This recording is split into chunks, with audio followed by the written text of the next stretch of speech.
I'm Ariel. I'm Shia. Welcome to being here. That's right. Today's podcast is about what?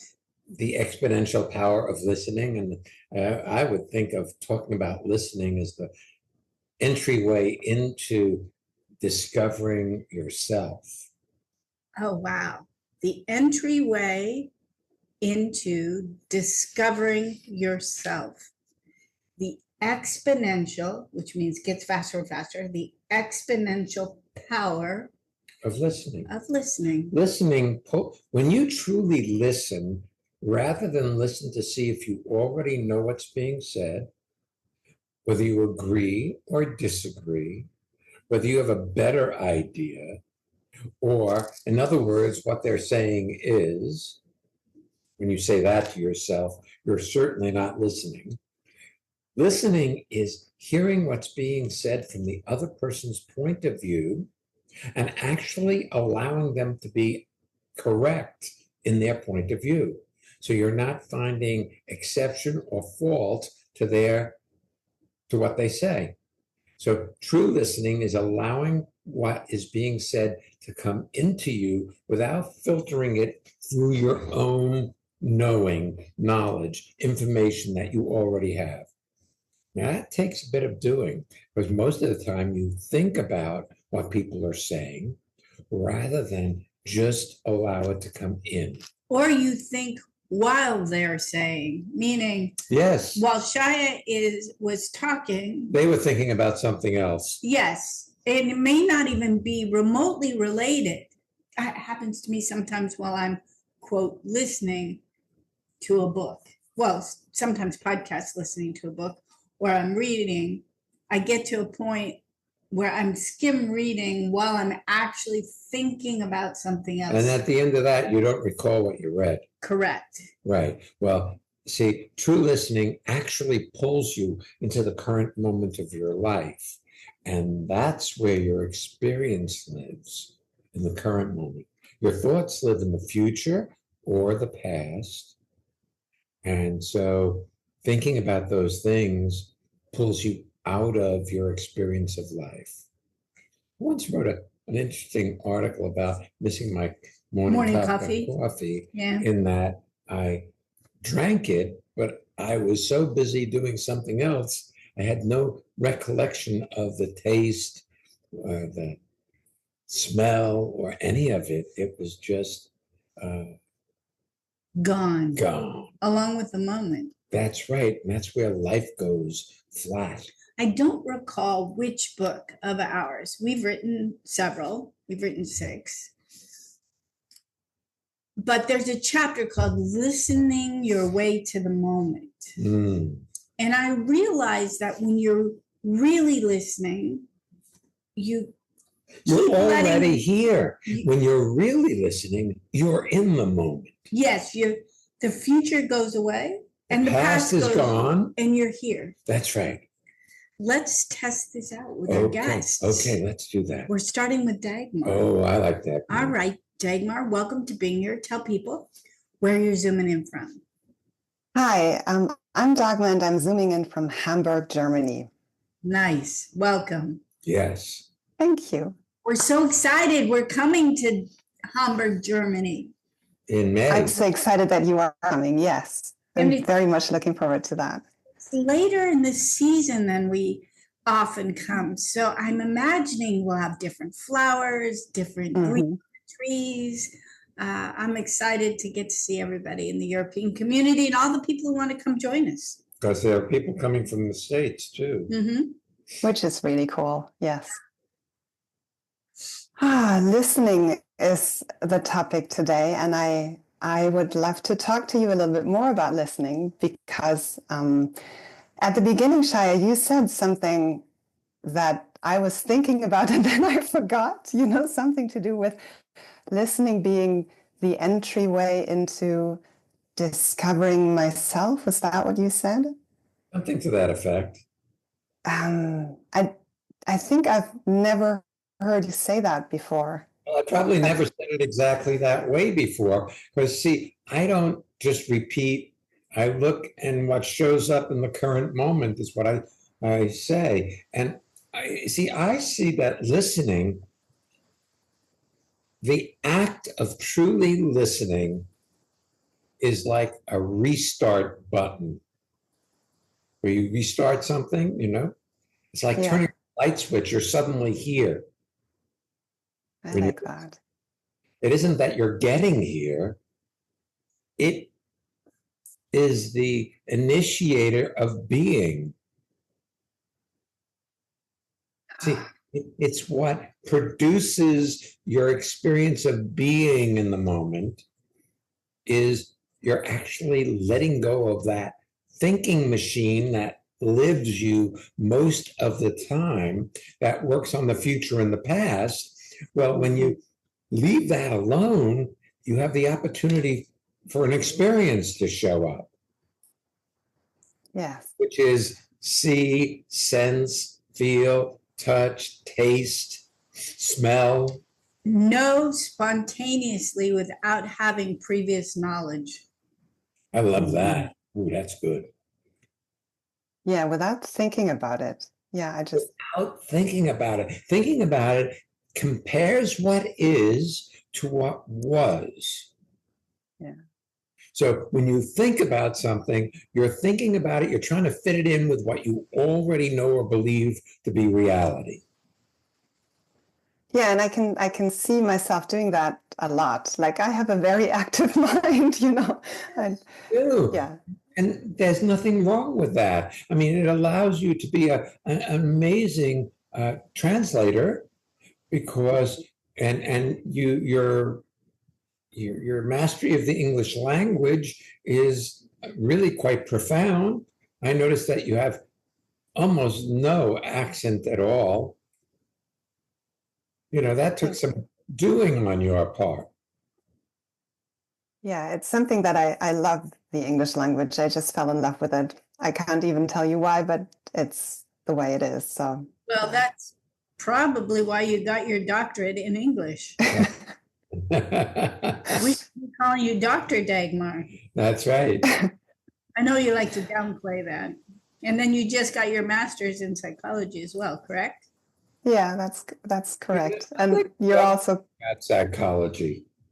sorry, can you say that again? I can. I said, I'd like to talk to you about psychology. Okay. Because, see, I am at odds with psychology. And by Mhm. that, I mean, if I'm not too badly mistaken, psychology says that your past has produced your current moment, that the way you are is determined by the experiences of your past, and that you can go back and work on that past to be more in your life in the moment. And I just see that as the antithesis of being alive. So maybe you can educate us. Maybe there's a different or another interpretation because you were so fascinated with that subject that you got a master's in it. So please educate us. That's right. What you've just described, Shaya, is just one branch of psychology, the one that was, kind of put together by Sigmund Freud. And Yes. so he was the first guy who said exactly what you've just described, that our past determines what our life is like, and you have to go back there all the way to dig up the old problems and rehash them, and then maybe you'll get better. And that is just so out of date. It's not, Sigmund Freud is not relevant to modern psychology anymore. It really isn't. And there is so much else out there, so many other approaches within psychology that see that they used to do that and it didn't really work. It didn't really help people. So instead they started doing lots of other things, like look at how people are doing right now and what it is that they need, to have more, whatever it is, satisfaction in their lives or more well-being, and focus on the here and now and not go back to the past. I mean, granted, they still tend to ask the question why, and I've learned in your seminars that that's often not a very productive question because, the answer might help you or it might not help you, or you might never find it. But but there is more to psychology than just what Freud came up with. Okay, I love it. I'll let you get away with that. But I love, thank you for your validation and education in bringing us into current time with psychology. And your non-defensiveness, which I appreciated. You didn't defend it. You just said what your experience of it was. You know, we've often had psychologists come attend our classes over and over, but nobody has been willing or interested in articulating how they operate when they're being with clients or patients or however they, in a way that takes this moment and offers it to their clients, because That's a possibility, you know, to live in this moment of your life rather than go back and try to fix what's already so far gone. It can't be fixed. Because it always That's everything, by the yes, way. everything. Is so far gone that it can't be fixed. Because the beginning of this conversation, we couldn't go back and recreate it. It was done. We just had to start with where we were. When you asked the question, I knew what you were referring to, but it was so far. I even repeated it slowly in the moment I heard it, but now it's gone. Yeah. Very cool. It's like taking notes. Take notes that you may never read. Well, you'll read them out of the context of the moment. They're often like, what? Well, yes. That was one of the hardest things for me when I first came to your seminars, to kind of get used to, like, not taking notes, because that's what I had been doing my entire life. You know, if there's something important coming your way, you need to write it down. You need to take notes. And then being asked not to do that was very, it was so different from everything else that I've ever tried that, yeah. But you see, taking notes requires you to leave what's happening in the current moment to write down what just happened. So it keeps you out of the moment. The reason we ask people not to take notes is if you just allow what's being said to come into you, transformation can take place. Without your doing anything to get better. See, all therapy is based in some idea of changing some aspect of your life that you don't particularly agree with or like. But first off, you can't change what you don't like. I know, that's another one of those crazy sentences that my mind goes like, what? You can't change what you don't like, but what do you do then? Exactly. You can't change what you don't like.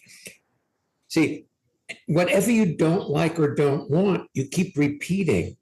First principle of instantaneous transformation. Anything you disagree with, don't want, don't like, say no to, you Reinforce. That's the word I'm looking for. For every action, there's an equal and opposite reaction. So the more you don't like something, the more you hold it in place. Right. So it stays in place. And you add energy to it, and then it becomes big. And then it dominates your life. It becomes what your life is about. And you can't get rid of what you don't want.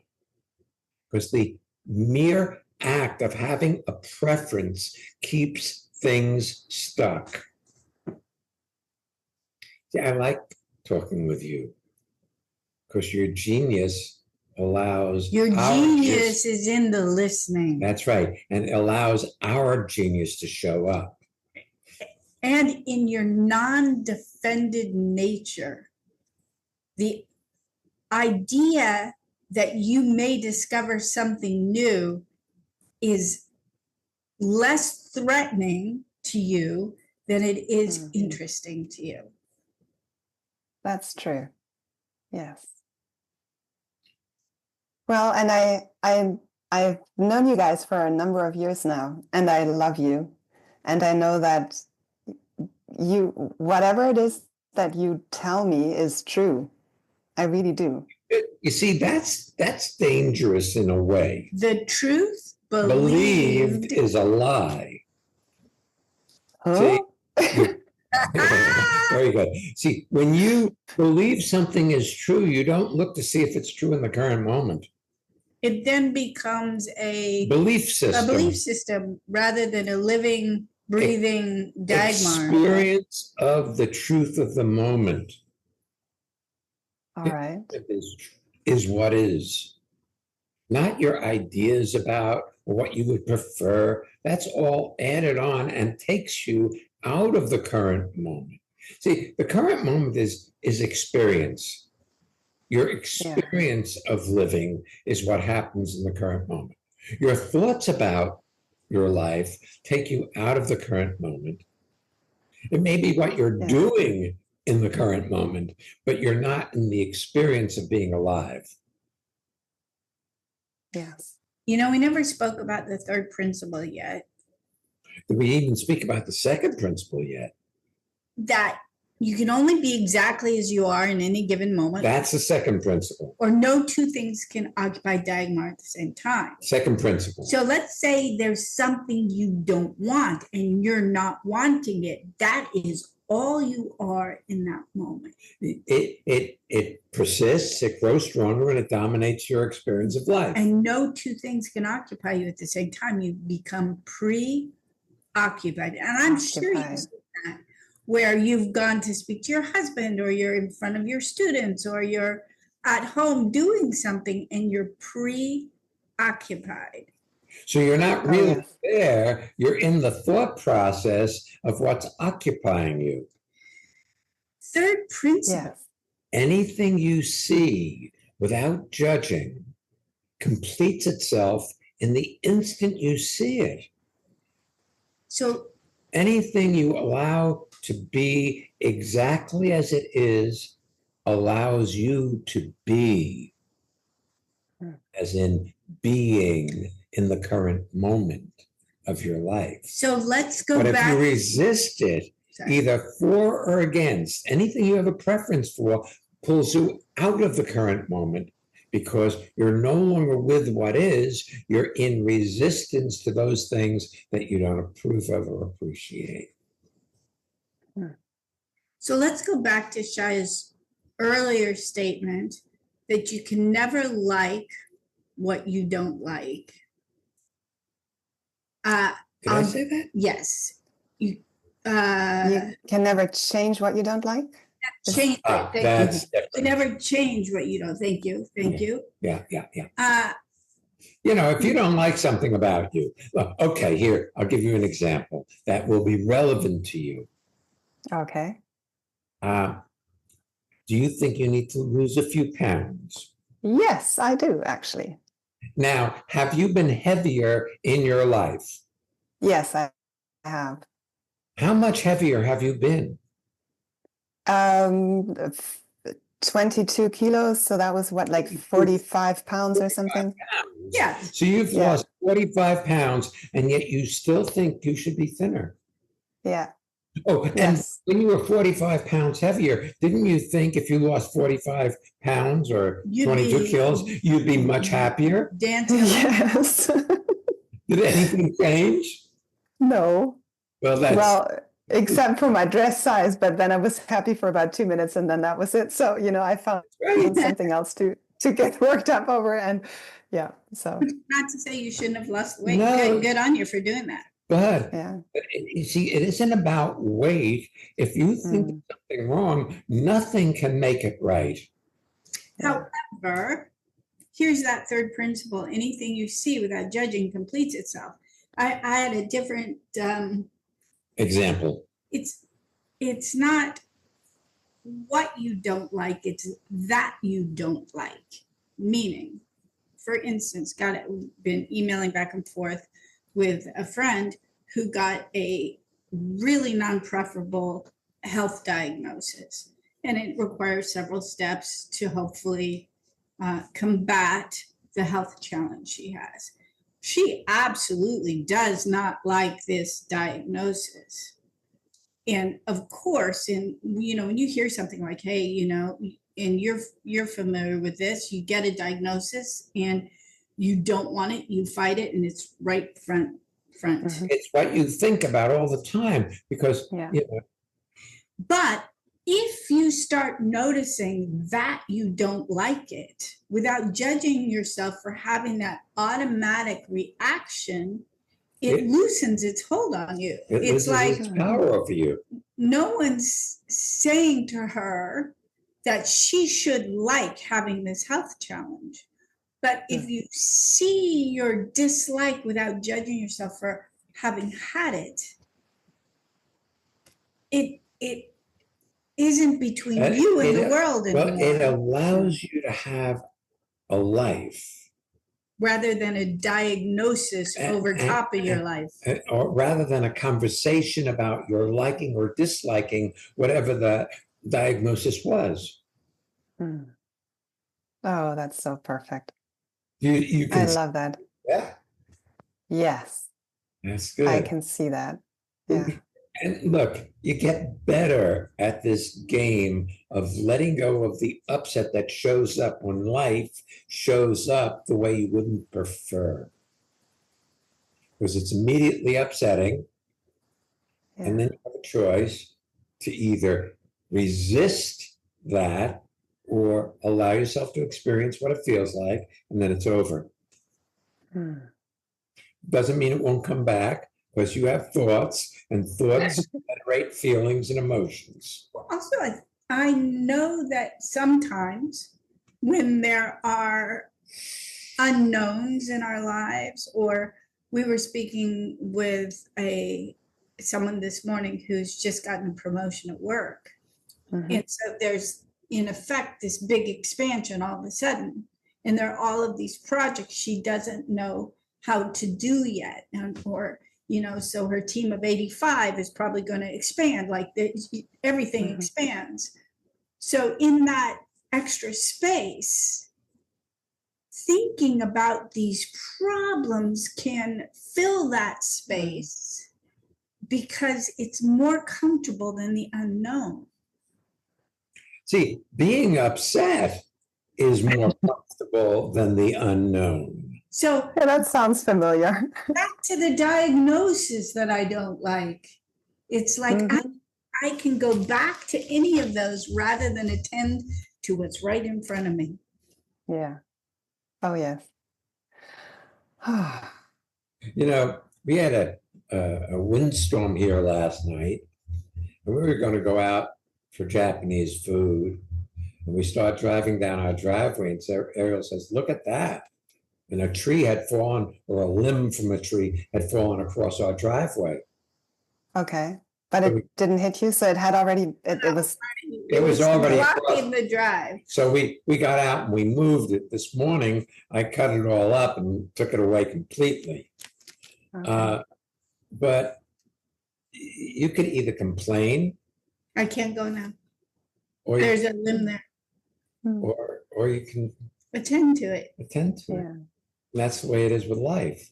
Things show up, you either attend to it, or if you get lost complaining about it, you're stuck with it. Yeah. And I've tried both, you know, But in the the other thing past. is this, Dagmar, you live, Yeah. as we all do, in a culture of complaint, Yes. which is, and here's the other piece of that, nothing is ever enough to fulfill that complaint, to have it be satiated. So, at least in change, nothing is enough in the realm of change. Because no matter what you do, if your baseline is complaint, you'll find something to complain about Mm. rather than be joyous about being alive. Yeah. You know, there was a mystic, an Indian mystic named Meher Baba, who used to say, "Don't worry, be happy." Which is where that song came from. Yes. Okay. Don't worry, be happy. Well, you see, if you don't worry, happiness is what's there. Worrying keeps you out of being happy. Mhm. Worrying is about a future that hasn't arrived, that may never arrive the way you think it's going to. But if you worry about things, you're not here anymore. So you miss out on the magic of your life. Being alive is a gift. It's an amazing gift. Speaking of magic, it has truly been magic speaking with you today. Yeah, you're the best. Oh, thank you. It's so lovely to talk to you. Mm. You too.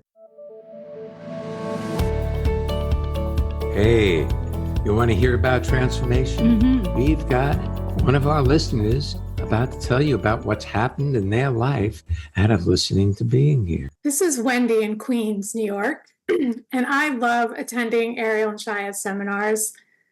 The byproduct it's just that things around me get more alive and people become more alive, including my husband. I find him even more attractive and more kind, and nothing's different than except that I attended the workshops, and I so appreciate how things become alive around me. Do you want to have well-being with consistency? Connect with people all over the world from the comfort of your own home at Ariel and Shire's lively interactive Living Made Easy virtual seminars. Join any of their 2-hour online events or take a deep dive into the magic of being you at a virtual weekend seminar. Come on, let's connect. Find out more and register at transformationmadeeasy.com. Ready? If you're listening to this as it's released, our next Living Made Easy seminar is virtually now, very shortly, in the next hour, at 1:30 Eastern Time, 7:30 or 19:30 Central European Time. The bilingual Living Made Easy is tonight. April 21st. Is the next Monday, April 21st. And then Saturday morning and afternoon, depending on your time zone. You can check your time zones at transformationmadeeasy.com and register. As we were mentioning to Hamburg, to Dagmar, we're really happy to be coming to Hamburg for 2 seminars as well as a Living Made Easy. The first seminar is Thursday, May 22nd, and the theme is the freedom to breathe. And then next Friday night, Saturday, and Sunday is the superpower of being you. And that's in person in Hamburg, Germany. And so you are invited. We'd love to see you there. You know, we didn't say we finish each other's sentences. We've been doing it all day, though. Hopefully they've been listening. Okay, I hope it didn't disturb themselves. By the way, the early registration discount deadline for our Costa Rica 2026 courses is coming up May 1st. If you get your first deposit in and pay everything else on time, you get a discount for the course. So if you're coming anyway, you may as well register and get the discount. You can find out all the information about all our courses at transformationmadeeasy.com. One last thing about Costa Rica. It's going to be limited because the hotel only has a certain amount of rooms. So get your registration in now. Okay. Right. Let's take our next guest. Okay. All right, Daniela, welcome to being here. Hello, this is Daniela from Euskirchen in Germany. Welcome. From Euskirchen in Germany. Thank you. And Euskirchen is near Cologne? It is in the south of Cologne, and yeah, very close. Something I really love that you regularly do. You pronounce Euskirchen in a way that we can hear it. And you travel, you go visit your mom, you go to Italy, you go different places. So when we see you on video, we can often see that you have a different background. But you're like, hi, this is Daniela, and then you slow down and articulate the words. It's never a throwaway. And I always feel so taken care of, Daniela. Thank you. I'm not sure you're aware of how well you take care of people. Thank you. I I have the impression I learned that with you and with the community. Well, that may be true. But it's not that you learned it. You've made it your own to take care of people when you express the name of the town you live in, so people can actually hear what you say. See, what you have to say is important. Your name is important. Where you are is important. Everything is important. If you're going to utter it in a way that people really get it. Thank you. That's a service to them, so they don't get lost in trying to figure out what you just said. The other thing, Daniela, interestingly enough, you say, I feel like I learned that in the community. I believe that's true. I actually recall asking you to say it again and having us repeat it, and you took your time. But now that you own it as yours, it's like you feed back to the people who either made the suggestion or asked at the time. It's like, oh, yes, I can follow her.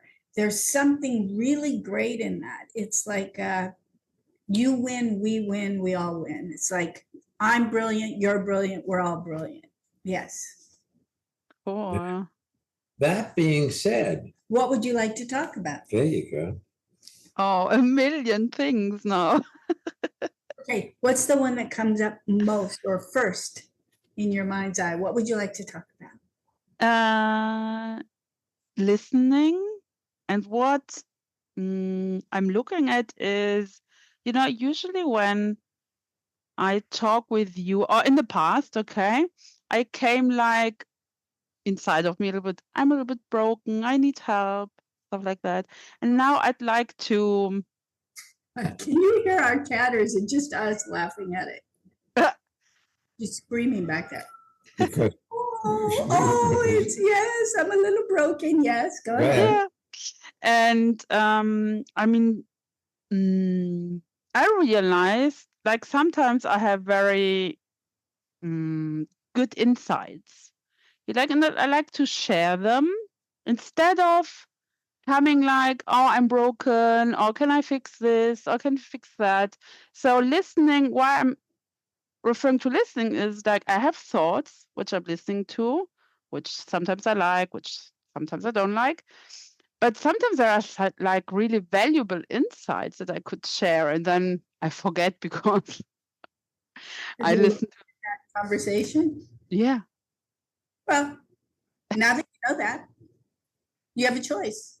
So you can make a decision never to do that again, or you can notice when your thoughts are superseding what you have to say. All that's telling you is you're upset. And then you can work on that. Or you can use your ability to listen, especially using your eyes, to pull you back to the current moment. And no two things can occupy you at the same time. So you can either be in your upset, or you can be in your experience of what's happening in the current moment.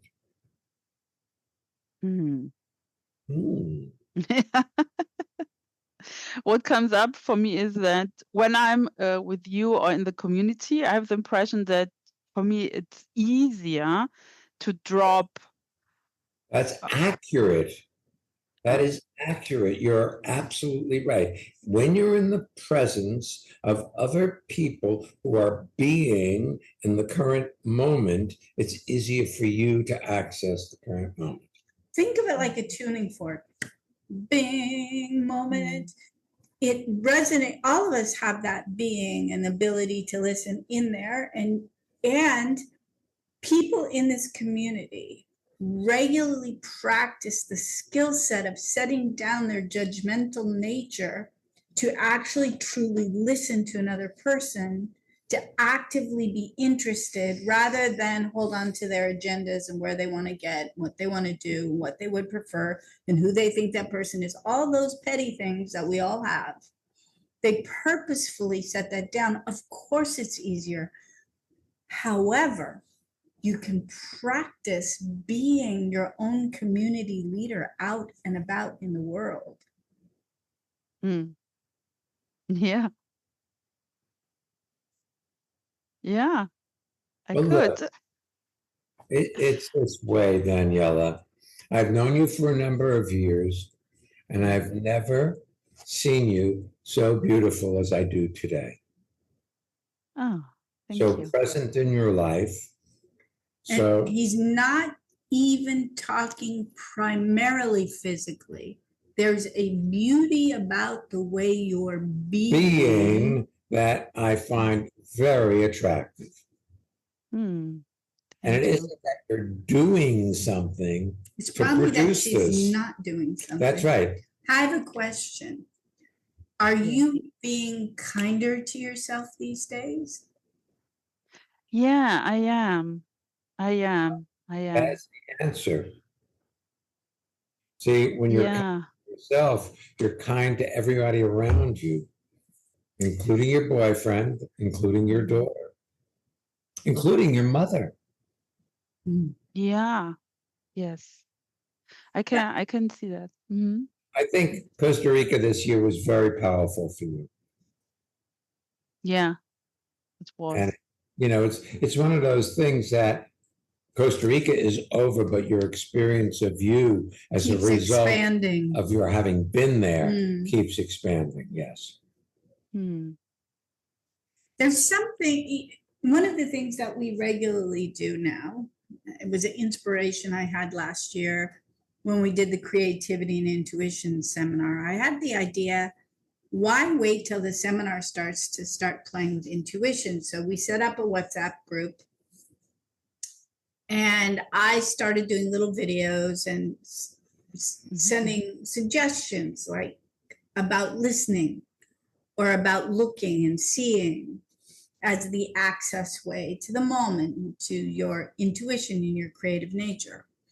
And people liked it so much that when we do weekend seminars, we put together WhatsApp groups. And if you want to participate, you can. And in some of the more recent seminars that we've done, that you've participated in, you've been an active participant in the WhatsApp group, sharing things about yourself or sending videos or pictures or talking about your experience. I miss you. Hmm. You're not on the WhatsApp group. I miss your voice. Hmm. I'm not saying you should come to more seminars. I am saying that you have a unique voice that is worth listening to. And I'm encouraging you to share those insights wherever you go, even when it's not necessarily safe, because you have something unique that's worth sharing. And the insights wouldn't show up if they weren't relevant to what's going on in your life. Hmm. Yeah. Thank you. Thank you so much. You're so welcome. Really a treat being with you today. Yes, we are. It really is. Yeah, for sure. Do we get to see you in Hamburg? Yes, I registered for it. Good. Excellent. Good. I'm looking forward to hugging you in person. Yes. Likewise. Well, you can subscribe to the podcast. You can share with your friends. You can also share the seminars with your friends. If you've been coming to anything of ours and you're listening to this podcast, or even if you're listening to this podcast and have not attended anything of ours, if you're finding it of value, share it with your friends. We were on today with a couple, and their daughter came into the end of the the individual Conversation. conversation we were having via Zoom. And she started sharing with us about her favorite book that's being made into a movie. And she was so excited to talk about. What is she, about 8, 9 years old? Yeah, and it was such a gift. We often forget to share with people that which has us come alive. I am not going to watch that particular movie because it doesn't appeal to me. But that doesn't mean that I don't appreciate she offered it to me. You will find people go, oh yeah, I got to go out and watch that thing, listen to that thing, join that thing. You'll have other people who will appreciate you for sharing those things that you're passionate about. Just an opportunity, should you wish. Next week's episode is sex. Sex. And did we say Sex. We'll be back next week. So come on back. And don't miss being here. Especially sexy.